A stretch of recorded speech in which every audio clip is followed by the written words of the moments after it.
Hi everybody. So the note today is on Ohm's law, which is something that you should have done in grade 9 when you did your grade 9 science unit on electricity.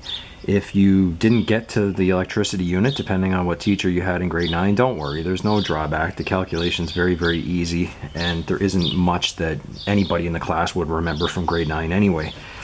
The first thing that I want you to do on this note, though, is remind yourself that in a circuit there are three main definitions, three main components. You've got the current, the voltage, and the resistance.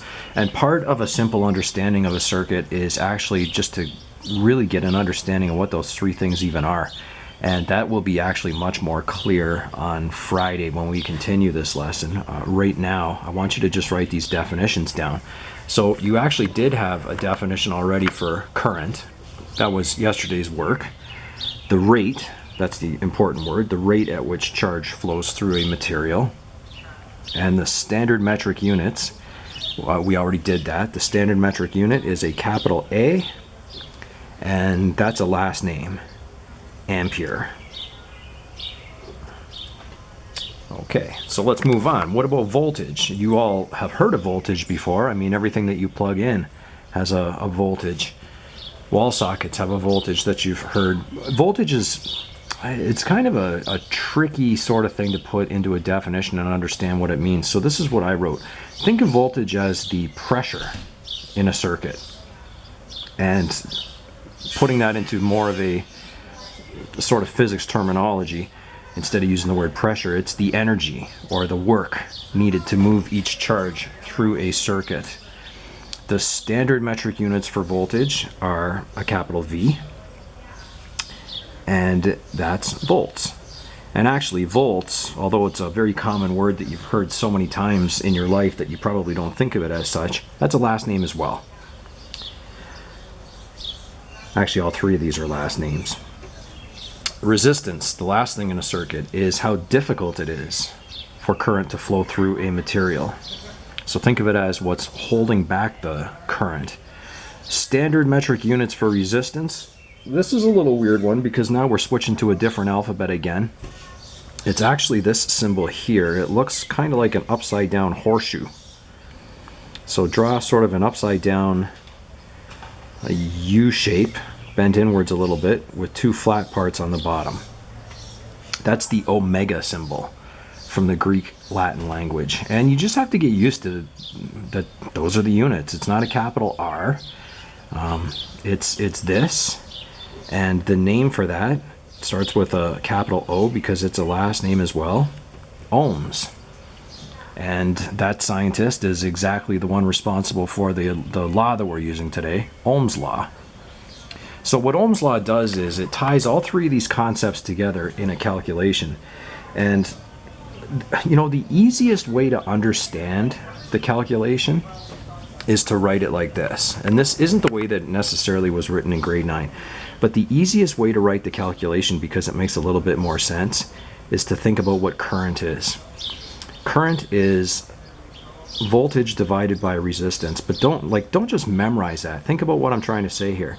The current, the rate at which charge flows through a material, has to do with how strong is the pressure that is sending charge through that material, and we're going to divide that by the resistance of the material.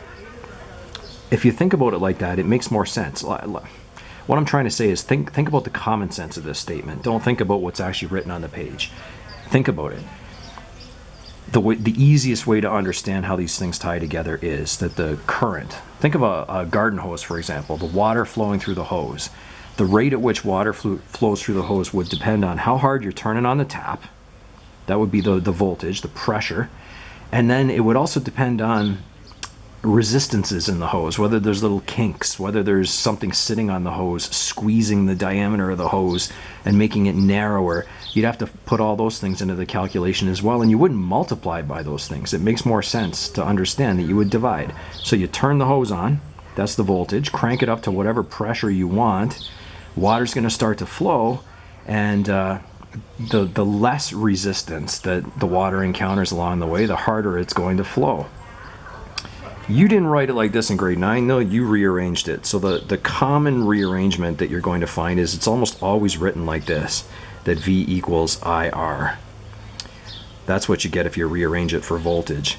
And that's fine. It's easier to understand, or sorry, it's easier to remember that V equals IR, but I think it makes less sense. Because now try and put this into common sense, that the voltage, the amount that you turn the hose on, is going to depend on the current flowing through the hose multiplied by the resistance. That doesn't make sense to me, but this makes sense if you think of a garden hose analogy. I left some space here for some other things. I don't know what I left space for, because I guess everything is right here above. We've got the units and the standard metric units and the definition. So really there's nothing else to write here. Let's just flip to 2 quick examples. Ohm's law is really, really easy, and that's why it's done as one of the units in grade 9 science, because it introduces a calculation in grade 9 when you're not used to using numbers in science, and it does so in a really easy sense. So example 1 says, calculate the resistance of a load with a voltage of 25V and a current of 410. I screwed this up. Can you correct this, please? Actually, I'll probably correct it by the time I post this, but this should be lowercase m, capital A, not capital M, lowercase a. I'll fix that before you've even printed it. What is a load? This word right here confused me, and I was embarrassed. It wasn't until university that I actually sat down one day and tried to figure out what a load was, because up until then I had heard it so many times, but I had no idea. Load is just a general name for something that you put on a circuit. You can't just plug a wire into the wall and have the wire go nowhere back into the wall. That would be a short circuit, and it would get hot and start on fire. You need something in the circuit to take energy from the circuit and convert it into a different form. That's what a load is. So everything that you plug in is a load. A toaster, a light bulb, your cell phone charger, etc. They're all loads. So this question is just being generic. It's not saying what it is, but calculate the resistance of a load that's got this voltage and that current. So off the formula sheet, V equals IR, but you'll have to rearrange that for resistance, because that's what we're solving in this case. And again, sometimes the easiest formulas are the ones that you rearrange wrong. But in this case, we have to bring I, which is current, over to the left-hand side. It's multiplication on the right. It'll be division on the left. So resistance will be voltage divided by current. And then you sub in your numbers and just watch the units and see if there's anything you need to convert. Voltage is 25 volts, so that's ready to go. And current is in milliamps, or it was supposed to be on the page before I made this typing error. So 410 milliamps, and remember that's just a metric prefix. Milliamps are no different than millimeters. That means that there are 1,000 milliamps in 1 amp. So shift the decimal over or divide by 1,000, it's 0.410 amps. And that's it. Do that division on a calculator and you'll get your answer with nothing more to write down. 60.98 ohms. Can these questions ever be two-parters? Yeah, like if you look at example 2, this is just going to pull in a quick calculation from yesterday, or the work from 2 days ago, sorry. So you're toasting a piece of toast. It takes 1.5 minutes. During the 1.5 minutes that it takes to toast your bread, a kitchen draws 225 coulombs of charge from the wall socket. If the resistance of the toaster is 48 ohms, what is the voltage?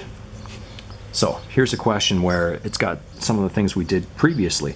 1.5 minutes, that's time. 225 coulombs, take a look at those units, capital C, that's actually charge. That's Q. That's what we did last day. If the resistance of the toaster is 48 ohms, that's definitely R, resistance. And what is voltage? We're looking for V. So the only formula you have for voltage is V equals IR. And you don't even have to rearrange it because it's ready to go. We're not given current in this question though. So before you can continue on this calculation, you need this. You need to calculate current. And we had a formula for that last day, that current equals the amount of charge divided by the time. So if we do a quick calculation there, we'll get that first, and then we'll finish the calculation. So the charge here is 225 coulombs being drawn through the conductor at a time of 1.5 minutes. And of course, standard metric units, you can't use 1.5 minutes.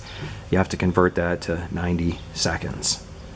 So 225 divided by 90 will give you the current, 2.5 amps. And then you can take that and use it in the voltage calculation. So knowing that your current is 2.5 amps, you can multiply by the resistance given in this question, 48 ohms. And without even calculating those numbers together, some of you should actually know in your head what the answer is going to be before you even do it. 2.5 times 48 is an even 120 volts. This question, or this answer, sorry, should make sense. It's a toaster. You're plugging it into a wall. Every wall socket in your house is set up to provide 120 volts. So actually, if I didn't get 120 volts for this answer, having read the question and realizing it's a toaster and right there it's being plugged into the wall, if you don't get an answer of 120, that would be a definite sign that something is wrong. And I'd go back and start looking through my math. 3 quick practice questions today. Page 526, 2, 3, and 6. All these 3 questions are going to do is rearrange the formula 3 different ways. So one time you're going to solve for voltage, one time you're going to solve for current, one time you'll solve for resistance, and there's probably 1 or 2 little unit conversions thrown in there. Think of these questions not as extra practice. Think of them as example 3, example 4, and example 5. And do those on a sheet of paper and include them in your notes. We will take up answers for those questions, but I think you're probably not even going to need them. But I will post them anyway. And that's it for today. So this should be very quick with this video and those 3 questions taking maybe 5 minutes each at the most. You're looking at half an hour and you're done.